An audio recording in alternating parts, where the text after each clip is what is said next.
Let's see. 2 letters for the Icicles, 1 for Walter. Yep, it's about to be a pretty slow day.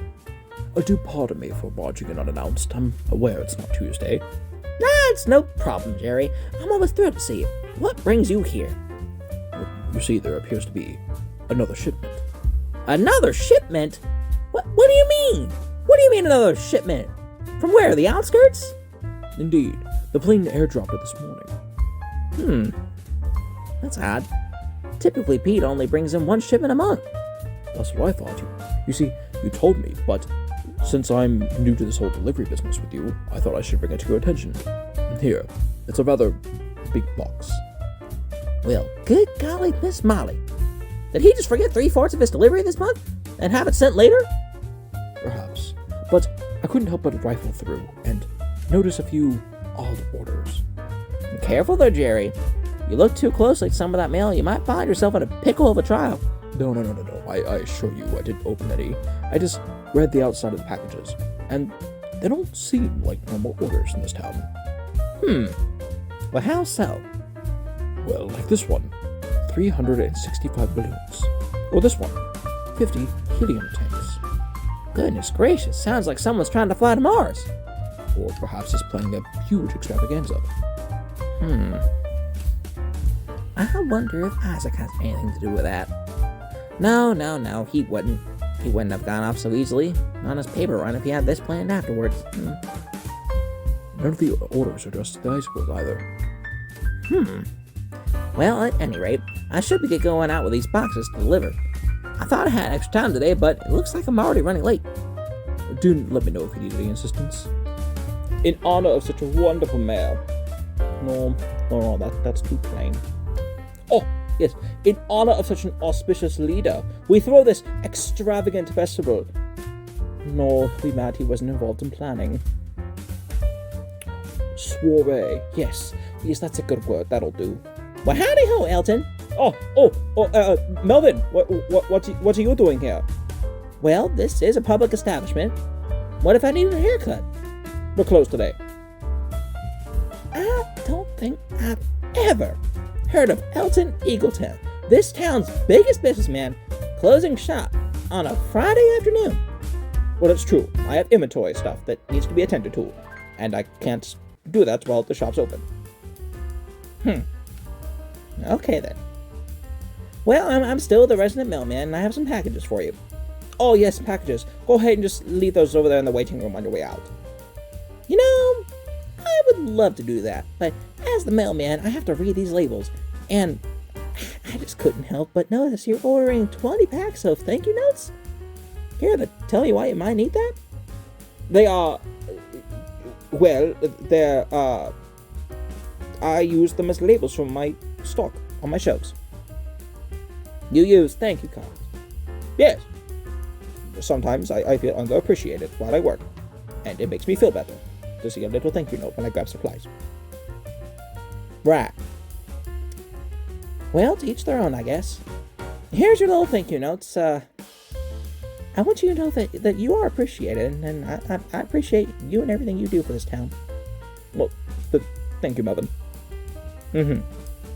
Well, I better go deliver the rest of this shipment then. All right. Goodbye then. What if we streamer the whole ceiling? Kind of like a circus tent. But if we streamer the whole ceiling, there will be no place for the disco ball. Well, sure there will, if it goes right in the middle.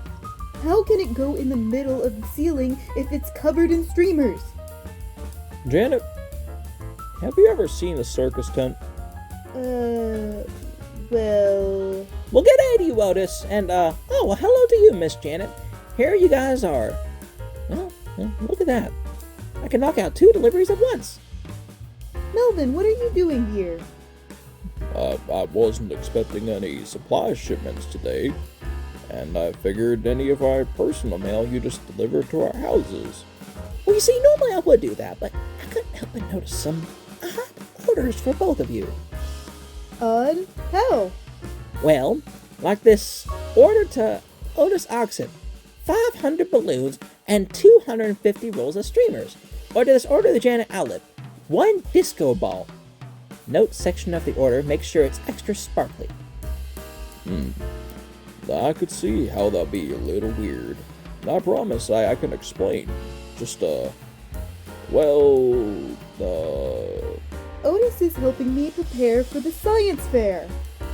But I thought you two didn't do science fairs until the end of the year. It's a mid-semester science fair kind of thing. To give the kids an idea of how everything's gonna run. Seems awfully extravagant for a practice run, but... well, that's an excuse. Certainly makes more sense than Elton's personal thank you. Alright. Well, I'll just leave this box here for you two, and head on to my next delivery. You two have fun now. Things have gotten slow again. My secretary, / personal assistant, / detective in training, Lucy Icicle, was out getting lunch. So here I was, left alone with my thoughts. Ever since the mayor saved me from the mask vigilante, I've been sleeping. Clues have been going unnoticed. My coffee addiction has gone through the roof. And every time I go into a closet, I get the heebie-jeebies. Ugh. But not anymore. Dan Finnegan, P.I., will return to his former glory. Well, howdy ho! Oh, goodness gracious. Mussolini, you scared the daylights out of me.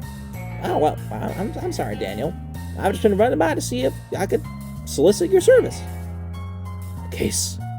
Fantastic. This could be the trick. I need to get out of my funk. What seems to be the problem, Melvin? Well, there was a second shipment from the outskirts today, which I found odd.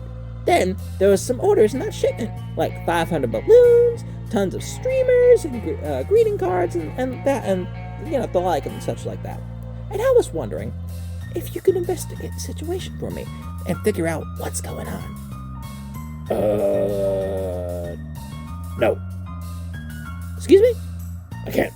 I'm sorry. But you're a private investigator. And you're a mailman. But wouldn't you love the work? I'm just too busy right now. I'm sorry, Melvin. You and Lucy haven't had a case in weeks. The only work you two have right now is being a babysitter while Maria runs errands. Look, I can't just go looking into people's mail.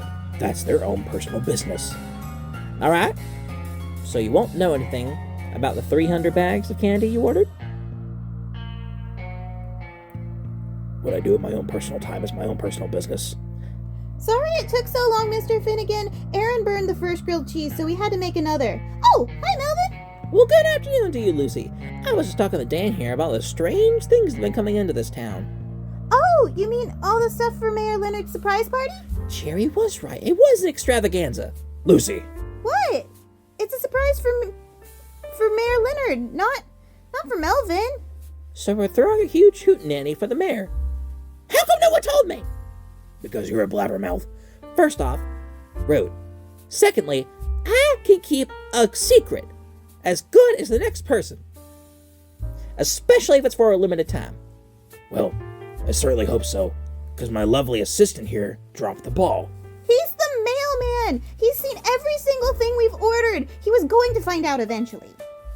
Does everyone think I'm bad at keeping secrets? Not everyone. The vast majority of the town, yes. Well, I'm going to prove to everyone that I'm the best secret keeper this town has ever seen. No one's going to know that I have a secret. Not even you two. We were just told that you're going to keep a secret. We're not going to forget, especially since you told us. Well, I, for one, believe in you, Melvin, and I think you're very capable of doing this. Well, on that note, I'm off to finish my route.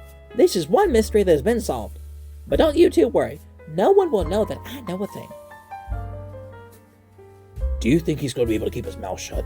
Not a chance.